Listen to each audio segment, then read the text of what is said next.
እንኳን አደረሳችሁ ለሆሳዕና። እኔና እናንተ ሆሳዕና እናከብራለን። እነ ቤኒ ግን ኢስተር ለነሱ ነው፣ ምክንያቱም አሜሪካ ናቸው። ስለዚህ መሀል ላይ ሆነን ነው ይሄንን ቀን የምናከብረው በፋሲካና በሆሳዕና እና እግዚአብሔር ይህንን እድል ስለሰጠን ክብር ለስሙ ይሁን። ትልቅ እድል ነው። ጌታችን ኢየሱስ ክርስቶስ የዛሬ 2000 ምናምን ዓመት በዚህ ሰዓት እየሆነበት የነበረውን እንድታስቡት ለተወሰነች ደቂቃ እንድታስቡት ፈልጋለሁ። በተለይ አሁን የተነበበው ዓለም ያነበበችንን ክፍል ወደ ሕማማቱ ሊገባ በዝግጅት ላይ የነበረበትን ሰዓት አስቡትና እንዴት የሚያስፈራ ጊዜ ላይ ነበረ። ኢየሱስ እንደ ሰው የሚያስጨንቅ ሰዓት ላይ ነበርና የዛ ሁሉ ሚስጥር አንድ ነገር ነው፣ ፍቅር ብቻ። እና ክብር ለስሙ ይሁን። ዛሬ ለመጀመሪያ ጊዜ ከቹዬ ጋር በአንድ መድረክ አብረን እንድናገለግል እግዚአብሔር እድል ስለሰጠን ደስ ይለኛል። ጋሼ ቱሩ ጌታ ይመስገን። አጋጣሚ ሊመስል ይችላል፣ ግን እግዚአብሔር እቅድ እንደሆነ አስባለሁ። የመልእክቴ ርዕስ ያው ከዛሬ ጋር ከቀኑ ጋር የተያያዘ ነው እና ስንዘምር ዝማሬው ላይ አስምረንበታል እና እግዚአብሔር ሀሳብ ስላለው ነው እና የመልእክቴ ርዕስ ፍቅር ይሰኛል። እንግዲህ ተዘጋጅቼ የመጣሁበት መልእክት ርዕስ ፍቅር ነው። ከማንም ጋር አላወራንም፣ ግን እዚህ መድረክ ላይ ከኔ ቀደም ብሎ የነበሩ ሀሳቦች ሲንሸራሸሩ የነበሩትን አስተውላችሁ ከነበረ ስለ ፍቅር ነው። በጣም ተደጋገመ ይሄ ቃል እና እግዚአብሔር ሊለው የወደደው ነገር አለ ማለት ነው እና የመልእክቴ ክፍል ደግሞ በዋናነት የሚያተኩረው አንደኛ ዮሐንስ መልእክት ምዕራፍ 4 ቁጥር 8 ላይ ያለውን ክፍል ነው። እግዚአብሔር እንዲያስተምረን ቃሉን እንዲገልጥልን አንገቶቻችንን ዝቅ አድርገን እንጸልይ። ክብር ለስሙ ይሁን።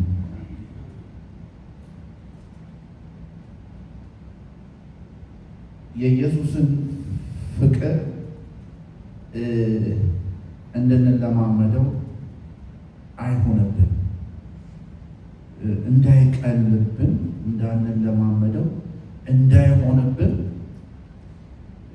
በእግዚአብሔር ፊት ስለ እኔና ስለ እናንተ ስለፈሰሰው ደሙ የእግዚአብሔር አብ ፍቅር በልጁ በክርስቶስ ኢየሱስ የተገለጠውን ይህንን ፍቅር ዛሬም እንደ አዲስ ኤክስፒሪየንስ እንድናደርገው ቫሊዩ እንድንሰጠው እግዚአብሔር ደግሞ በዚህ የእያንዳንዳችንን ልባችንን እንዲያሞቅ በእግዚአብሔር ፊት እንጸልያለን። አይቀልብንም። የጊዜው ርዝመት አያቀለውም።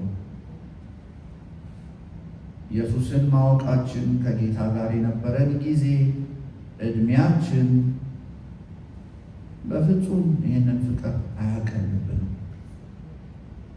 ስለ እኔና ስለ እናንተ በመስቀል ላይ ስለሞተው ስለ ኢየሱስ ፍቅር እግዚአብሔር እናመሰግናለን። በጣም የምታስፈራ ሰዓት ነበረች ያቺ ጊዜ፣ በጣም የምታስጨንቅ።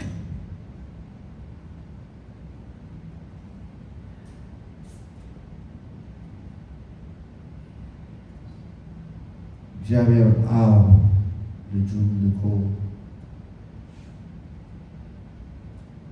መደብደብን፣ መከዳትን፣ ምራቅ መተፋትን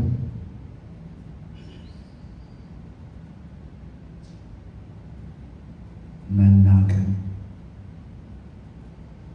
ይህንን ሁሉ ኢየሱስ ሲያልፍ ከዚህ ሁሉ በላይ ደግሞ በመስቀል ላይ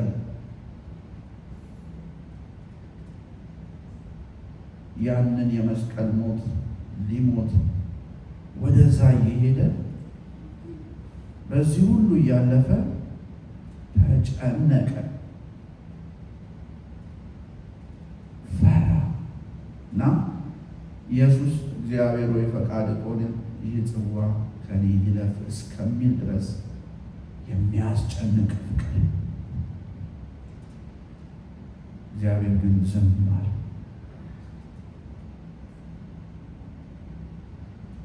እግዚአብሔር ዝም አለ። ይህን ያህል ነው ዋጋ የተከፈለልን እና እግዚአብሔር እናመስግነው። የወደድከን ያከበርከን፣ እኛ ሳናውቅህ የመረጥከን፣ የተገባን ሆነን ሳይሆን እግዚአብሔር ሆይ ከወደድከን ከታላቅ ፍቅር የተነሳ በፊትህ ልጆች ያደረግከን፣ እግዚአብሔር ሆይ ሰው ያደረግከን በልጅ በክርስቶስ ኢየሱስ እጅግ አድርገን እናመሰግናለን። ስለ እኛ ልጅህን አንድ ልጅህን እግዚአብሔር ሆይ በመስቀል ላይ እንዲሞት መስዋዕት አድርገህ ስለሰጠህን እናመሰግናለን።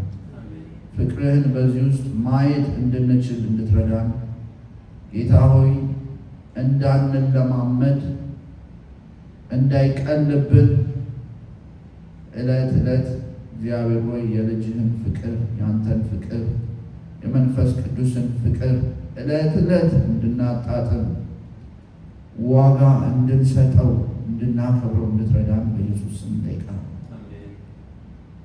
ዛሬ በማዕከላችን አንተ እንድትከብር እግዚአብሔር ሆይ ቃልህን እንድትባርከው ለእያንዳንዳችን ለልባችን እንድትናገረን የሥጋና ደም መገለጥ ሳይሆን አንተ በክብር እግዚአብሔር ሆይ ቃልህን እንድታከብረው በኢየሱስ ስም እንለምናለን። እግዚአብሔር ሆይ እባክህ በማዕከላችን ተገኝ። እንዳትገኝ የሚከለክልን የማናችንም ድካም አይኖር። እግዚአብሔር ሆይ በመስቀል ላይ በሞተው በክርስቶስ ኢየሱስ ደም አጥበህ አንጻለን። በፊት መቆም እንዳንችል የሚያደርገን የደከምንበትን ነገራችንን በኢየሱስ ስም ይቅር በለን። ምሕረትህ ቸርነትህ በዚህ ከሰዓት እንዲበዛልን በኢየሱስ ስም ጠየቅን። ክብር ይሆንልን በጌታ በኢየሱስ ስም አሜን።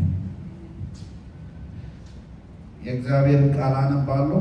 አንደኛ ዮሐንስ መልእክት ምዕራፍ 4 ቁጥር 8 ላይ ያለውን ክፍል ነው የማነበው።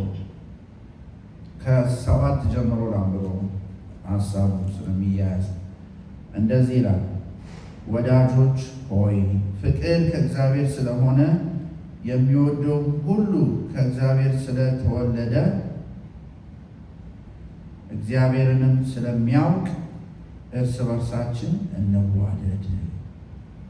ፍቅር የሌለው እግዚአብሔርን አያውቅም፣ እግዚአብሔር ፍቅር ነውና። ፍቅር የሌለው እግዚአብሔርን አያውቅም፣ እግዚአብሔር ፍቅር ነውና ይላል። አንደኛ ዮሐንስ መልእክት ምዕራፍ 4 ቁጥር 8። የሚገርማችሁ ነገር ዮሐንስ ስለ ፍቅር ብዙ ያወራል። በጣም ብዙ የፍቅር መልእክቶችን ዮሐንስ ላይ በመልእክቱ በወንጌላቱ ላይ ታገኛላችሁ። አንድ ልምምድ አለ፣ ያው ሁላችንም የተለማመድ ነው። አንድ ሰው የሆነን ነገር ደጋግሞ የሚነግረን ከሆነ ዋጋ አለው ማለት ነው። ወደዚህ ስመጣ ቹዬ ደውሎ በዲሲ አትምጣ በ495 ና ካለ፣ ጋሽ በሉ ደውሎ በ495 ና ካለ የጉዳዩን ሲሪየስነት ያሳያል ማለት ነው። አንድ መልእክት ሲደጋገም ይሄ የተለማመድነው እውነት ነው እና በአዲሱ መደበኛ ትርጉም መጽሐፍ ቅዱስ መሰረት ትንሽ ጥናት ለማድረግ ሞከርኩና ፍቅር የምትለዋን ቃል አዲሱ መደበኛ ትርጉም ላይ ከዘፍጥረት እስከ ራእይ ባለው ክፍል ውስጥ ከ550 ጊዜ በላይ ተጠቅሷል። ፍቅር የምትለው ብቻ ከ550 ጊዜ በላይ ተጠቅሷል። ስለዚህ የነገሮች ድግግም መልእክት አለው ማለት ነው። ከሁሉ በላይ ደግሞ አሁን ያነበብኩት ክፍል እግዚአብሔርን ነው የሚወክለው። ምን ይላል? እግዚአብሔር ፍቅር ነው ይላል። ታዲያ እግዚአብሔር እንዴት ነው ፍቅር ነው የተባለው?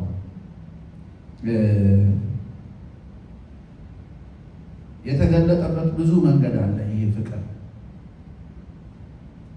ስለ ፍቅር ብናወራ አይሰለችም። ሁላችንም እንደምናውቀው ስለ ፍቅር ሲወራ በፍጹም አይሰለችም፣ በፍጹም እና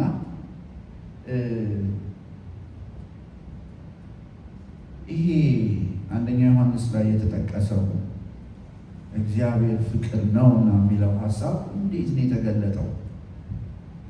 ስለ ፍቅር ስናወራ 3 አይነት ፍቅር አለ የሚሉ ትምህርቶችን፣ አስተምሮችን ምናምን አይተናል። ከዚህ በፊት ብዙ ጊዜ ሰምተናል። የተለያዩ ሰዎች ሰብከውናል። እግዚአብሔራዊ ፍቅር አለ ይሉናል፣ አጋፔ የሚባለው። በተቃራኒ ጾታዎች መካከል የባልና ሚስት ፍቅር አለ።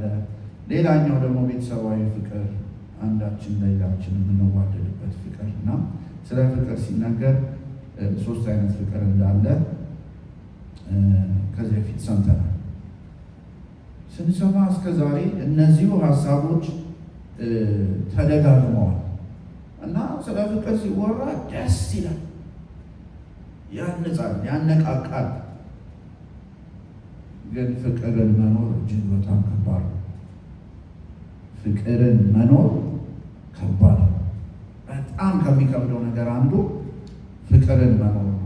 የምትወዱት ሰው እድሜ ልክ ጥሩ ነገር አድርጎላቸው አንድ ቀን የሆነ ነገር ቢስት ጥያቄ ምልክት ውስጥ ይገባል። ፍቅሩ እንዴ እንላለን።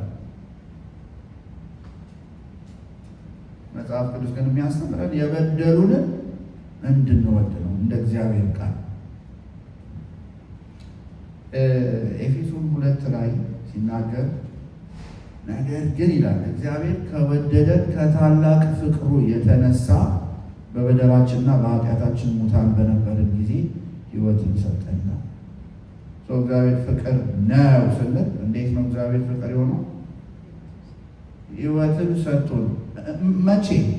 ከወደደን ከታላቅ ፍቅሩ የተነሳ በኃጢአታችንና በበደላችን ሙታን በነበርን ጊዜ፣ ማንም ዞር ብሎ ባላየን ጊዜ፣ ከመስቀሉ ርቀን በቆምን ጊዜ፣ እንደ ሰው ባልተቆጠርንበት ጊዜ፣ በዛም ጊዜ እግዚአብሔር ወደደ። እንዴት ወደደ? እግዚአብሔር ራሱ ፍቅር ስለሆነ እንደ አንደኛ ዮሐንስ ምዕራፍ 4 መልእክት መሰረት። ስለዚህ ፍቅር ትክክለኛ መገለጫው እየተወጋን መውደድ፣ እየተበደልን መውደድ። እንደዛ አይደለ እግዚአብሔር ወደደን? ከወደደን ከታላቅ ፍቅሩ የተነሳ ሙታን ነበራችሁ ይላል። ሙታንን ማን ይደርሰዋል? በቃ የተገለልን ነበረ። በዛ ልክ ነበረ ርቀታችን። ነገር ግን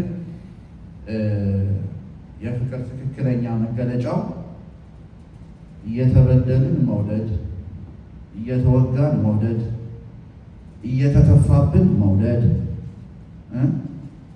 እየተካድን መውደድ ነው። እና ይሄ እግዚአብሔር የሚችለው ነገር ብቻ አይደለም። ይሄ እሱ አምላክ ስለሆነ መለኮት ስለሆነ ይሄ ለእግዚአብሔር ነው የሚቻለው የምንለው ነገር አይደለም። ምክንያቱም በዮሐንስ ወንጌል ምዕራፍ 13 ቁጥር 34 ላይ የተሰጠን ትእዛዝ ስላለ እኔ እንደወደድኳችሁ እናንተም እርስ በርሳችሁ ተዋደዱ ተብሎ ይህ ትእዛዝ ስለተሰጠ ዮሐንስ ስለ ፍቅር ብዙ ያወራል። የምጠቅስላችሁ ጥቅሶች በሙሉ የዮሐንስ ሀሳቦች ናቸው። በአብዛኛው በመልእክቱ የተናገራቸው በወንጌላት ላይ ያሉ እና እግዚአብሔር እኔና እናንተን ሲወደን እንደምታውቁት ለመወደድ ብቁ ሆነን አይደለም። በፍጹም እኛ ጥሩ ሆነን አይደለም እናውቃለን ራሳችን። በፍጹም ጥሩ ሆነን ተገኝተን አይደለም። ሆነንም አናውቅም። ሲጀመር ጥሩ ሆነንም አናውቅም። ግን እርሱ ፍቅር ስለሆነ እግዚአብሔር ምንድን ነው አለን? ፍቅር ነው አለ። ስለዚህ እግዚአብሔር ፍቅር ስለሆነ ነው የወደደን እንጂ እኛ የመወደድ ብቃት ኖሮን እኛ ጥሩ ሆነን ተገኝተን አይደለም። ስለ ፍቅር ስናወራ እግዚአብሔር ፍቅር ነው ስንል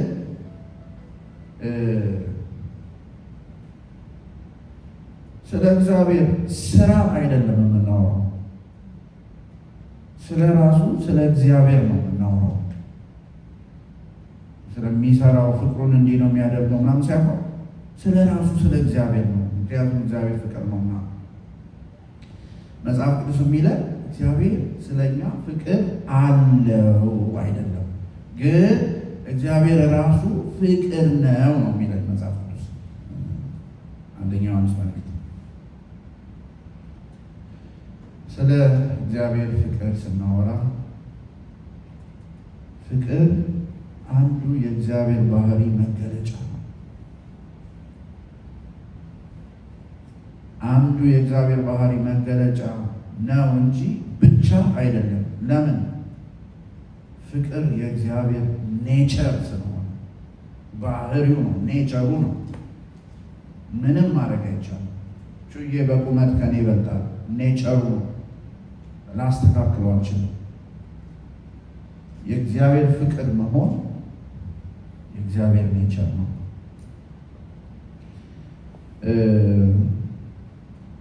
እዛው አንደኛ ዮሐንስ መልእክት ምዕራፍ 4 ከቁጥር 9 ጀምሮ ቅድም ካነበብኩት የሚቀጥል ሀሳብ አለ እና ያ ሀሳብ የሚያወራው እየበደል ነው፣ ኔቸሩ ስለሆነ እግዚአብሔር እየበደል ነው፣ እያሳዘን ነው።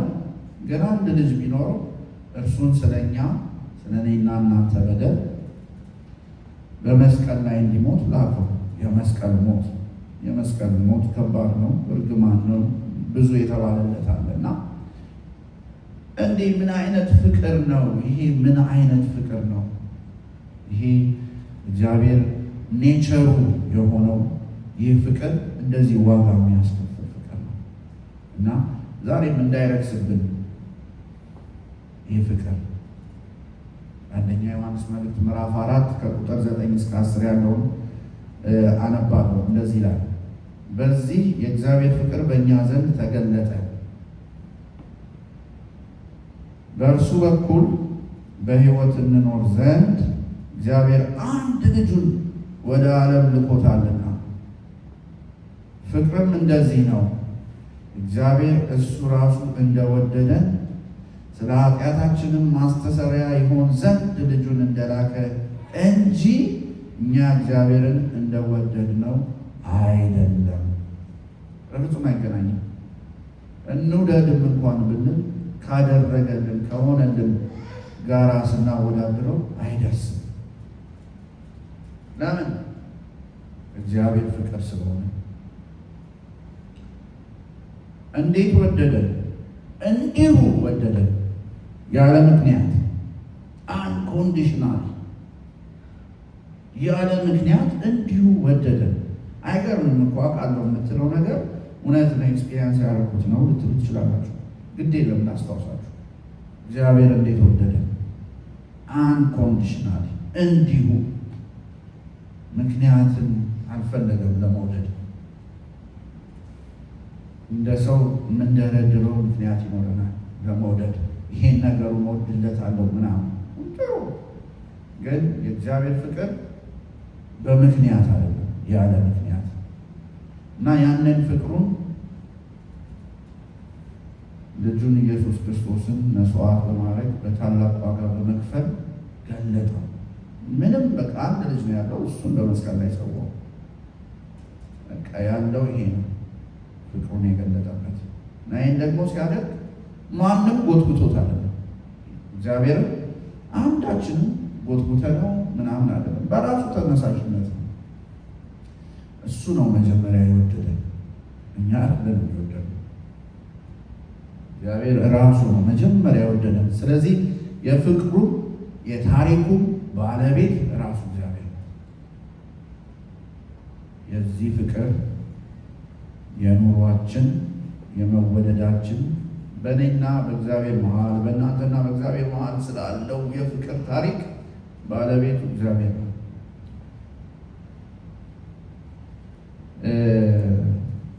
እንዴት ነው የገለጸበት መንገድ?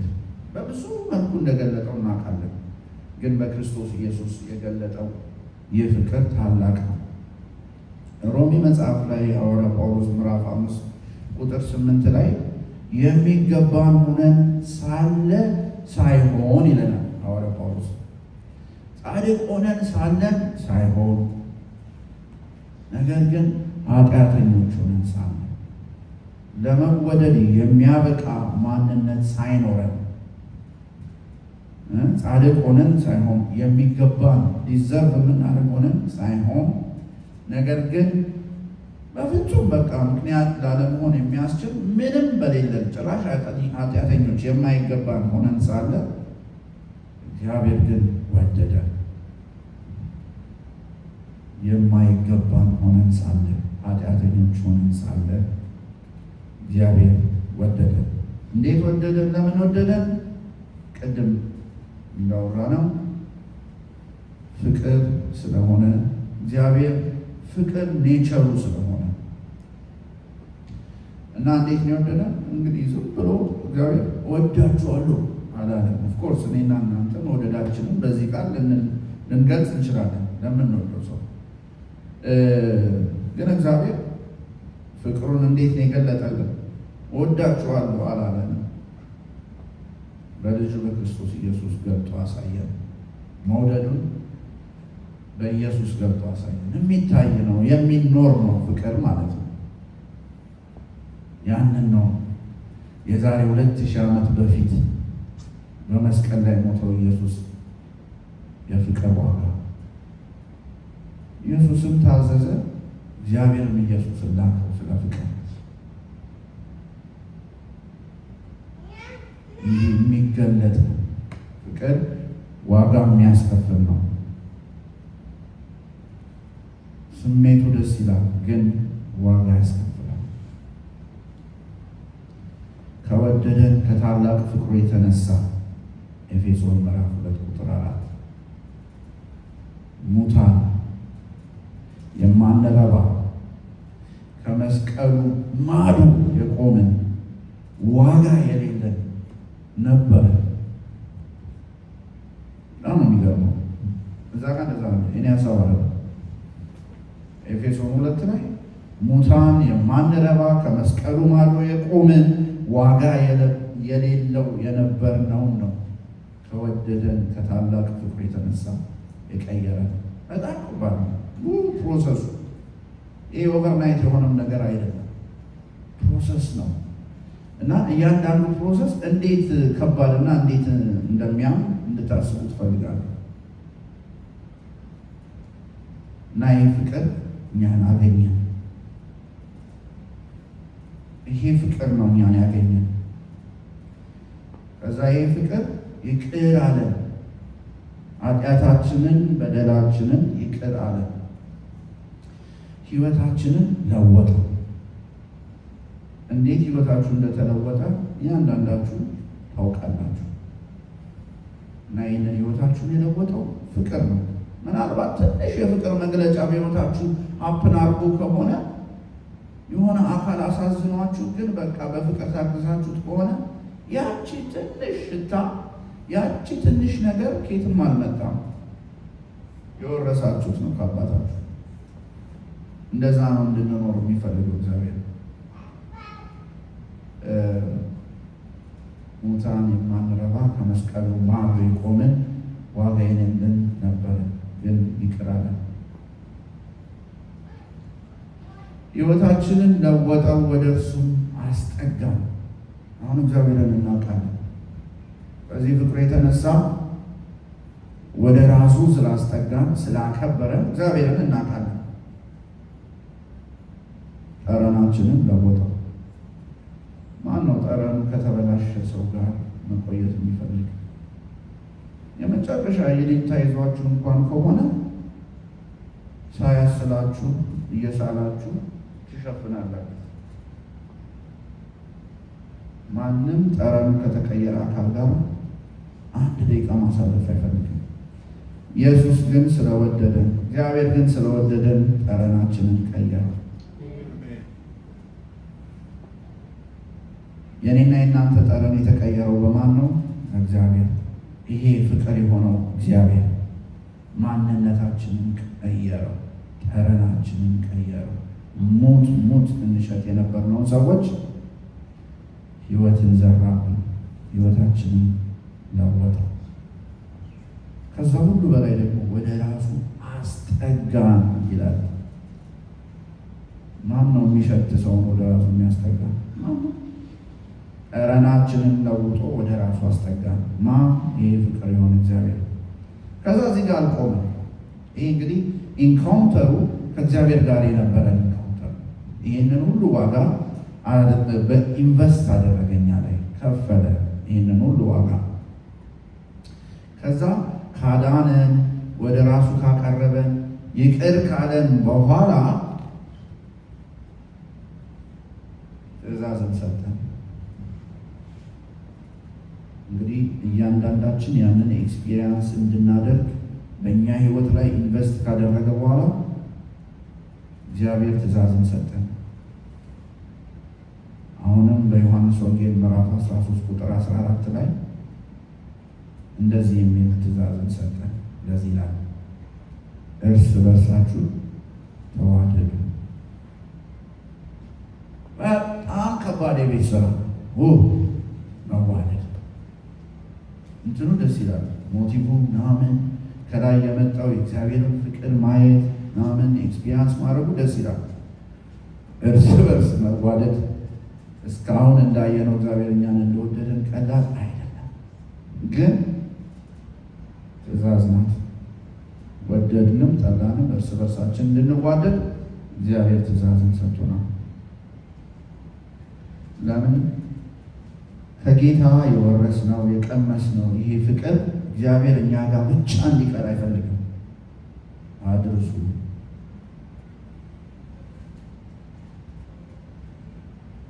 አድርሱ፣ እርስ በርሳችሁ ተዋደዱ። እንዴት? ሊወደዱ የማይችሉ ሰዎችን በመውደድ። ሊወደዱ የማይችሉ ሰዎች አሉ፣ ምንም መሸነጋገል የለውም። በጣም የምንቸገርባቸው ሰዎች አሉ በመውደድ። እንደውም ኮሚኒኬት ለማድረግ ሁሉ የምንቸገርባቸው አንዳንድ ሰዎች አሉ። እኔ ለአንዳንዶች እንደዛ ልሆን ይችላል፣ ግን በቃ ልወደድ ማልችለውን እኔ ውደዱ ነው እየተባለ። ሊወደዱ የማይችሉ ሰዎችን ውደዱ፣ የበደሏችሁን ይቅር በሉ። እኔ እኮ ይቅር ያልኳችሁ የወደድኳችሁ የተገባችሁ ሆናችሁ አይደለም ብሎናል። በማይመች ሁኔታዎች እንኳን ውስጥ ብትሆኑ ስለ እነዚያ ሰዎች ጸልዩ ነው የሚለን ዮሐንስ ወንጌል ምዕራፍ 13 ቁጥር 14 ላይ። በማይመች ሁኔታ ውስጥ እንኳን ስለሚበድሏችሁ ስለ እነዚህ ሰዎች ጸልዩ። ትእዛዝ ነው። ቅድም ስለ እሱ ፍቅር አየን። ምን አይነት ፍቅር ነው አለን፣ ዘመርን፣ አየን ስለ ፍቅር። ግን እዛ ጋር አልቆመም። ትእዛዝን ሰጠን፣ እርስ በርሳችሁ ተዋደዱ። ይህንን በማድረግ ውስጥ ዓለም ይህንን በምናደርግበት ሁኔታ ውስጥ የእግዚአብሔርን ፍቅር እንድታይ ይሆናል። ዓለም ከኛ ውጭ ያሉ ኢየሱስን የማያውቁ ይህ እውነት ያልበራላቸው በዚህ በምናሳየው ፍቅር እኔና እናንተ በምንዋደደው አንዳችን ለሌላችን ባለው ሪስፔክት ኤንድ ላቭ ዓለም ይህንን አይታ እግዚአብሔርን እንድታውቅ ይሁን። ይሄ ነው እውነታው። እርስ በርሳችሁ ተዋደዱ። ለምን? የሚያይ አካል አለ። የእግዚአብሔርን ፍቅር ማየት እንደቻልነው የሚያይ አካል አለና ያ አካል እግዚአብሔርን ማወቅ እንዲችል ዛሬ እኔና እናንተ መዋደድ ይኖርብናል። አንደኛ ዮሐንስ ምዕራፍ 4 ቁጥር 7 ላይ እንደዚህ ይላል፣ ስለዚህ ቅዱሳን እርስ በርሳችን እንዋደድ፣ ፍቅር ከእግዚአብሔር ዘንድ ነውና ይለናል። ይሄ ነው መልእክቱ። እርስ በርሳችን እንዋደድ። ይህንን ያለው ዮሐንስ ነው። ግን ደግሞ በወንጌሉ ላይ ራሱ ዮሐንስ የጻፈው ወንጌል ላይ እግዚአብሔር ምን አለ? እርስ በርሳችሁ ተዋደዱ። የእውነት እንግዲህ እግዚአብሔርን አውቀዋለሁ እወደዋለሁ የምንል ከሆነ ሌሎችን መውደድ አለብን። ምርጫ የለንም። ስንወድ ያለ አንዳች ምክንያት መሆን አለበት፣ ያለ አንዳች ማቅማማት። በቃ እንግዲህ ምን ምርጫ አለኝ ምናምን እያልኩ እያቅማማው አይደለም። ኖ አንኮንዲሽናሊ። እንደዛ ነው የተወደድነው። ከላይ ያየነው እኮ አንኮንዲሽናሊ እንደወደደን ነው። ከዛ እኔ እንደወደድኳችሁ እርስ በርሳችሁ ተዋደዱ ካለ ማቅማማት የሌለበት ምክንያት የሌለበት ፍቅር ኤክሰርሳይዝ አድርጉ እያለን የእግዚአብሔር ቃል። ምክንያቱም በጥላቻ ውስጥ መኖር አይቻልም። ዘመርን ፍቅር ነው፣ እግዚአብሔር ፍቅር ነው። በቀራንዮ ኮረብታ ለእኔ የገለጠው እና ታዲያ ታሪክ ነው አይደለም፣ ዛሬም ያው ነው። ስለዚህ በቀራንዮ ኮረብታ ላይ ገልጦት እሱን እያደነቃችሁ እያያችሁ ኑሩ አላለም። ያንን ፍቅር ኑሩት፣ ኤክስፒሪየንስ አድርጉት፣ ውደዱ ያለ ምክንያት። የሚበድሏችሁን ጸልዩላቸው፣ ውደዷቸው። እንደዛ ነው የሆነው እኮ ኢየሱስ አይደል? ከተፋበት፣ ተገረፈ፣ አቅም እያለው ማለት ነው። ስለዚህ የምንወደው ቅዱሳን ወደ ማጠቃለያ የመጣው የምንወደው የደህንነታችን ማረጋገጫ ስለሆነ ነው እንጂ አማራጭ ኖሮን አይደለም። በምርጫ አይደለም የምንወደው፣ አማራጭ ኖሮን አይደለም። ግን በቃ በዚህ በእግዚአብሔር ፍቅር የዳንን ከሆነ እግዚአብሔር ፍቅር ነው የሚለው እውነት የገባን ከሆነ የደህንነታችን ማረጋገጫ መውደድ ነው። በቃ ተነግሮናል። እግዚአብሔር ፍቅር ነው ስንል እርሱ ዓለም ሳይፈጠር ስለወደደች ሳናውቀው ስለወደደን ነው። እግዚአብሔር ፍቅር ነው እያልን ያለ ነው። ኃጢአተኞችና የማንፈለግ ሰው ዞር ብሎ የማያየን ሆነን ሳለ በነበርንበት በዚያ ጊዜ ስለወደደን ነው እግዚአብሔር ፍቅር ነው የምንለው። ቅዱሳን እግዚአብሔር ፍቅር ነው የምንለው ያኔ ወዶን ስላቆመ ሳይሆን ዛሬም ስለሚወደን ነው። እግዚአብሔር ዛሬም ይወደናል። ደስ ይላል። ይቃ ያነጻል፣ ሞቅ ያደርጋል። ግን እርስ በርስ ደግሞ እንድንዋደድ ትእዛዝም አለብን። መልእክቴን በዚህ ጥያቄ ጨርሳለሁ።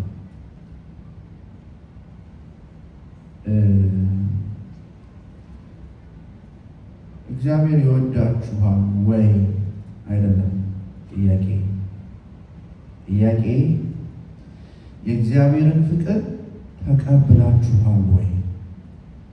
ይህን አንኮንዲሽናል የሆነ ፍቅር ተቀብለናል ወይ? እና ለሌሎችስ እንደዚሁ አንኮንዲሽናሊ እያካፈልን ነው ወይ? በዚህ ጥያቄ ልተዋችሁ እፈልጋለሁ። ይህንን የእግዚአብሔርን ፍቅር ተቀብለናል ወይ? እኛስ አንኮንዲሽናሊ ይህንን የእግዚአብሔርን ፍቅር ለሌሎች እያካፈልን ነው ወይ? እግዚአብሔር ይርዳን። እንጸልይ።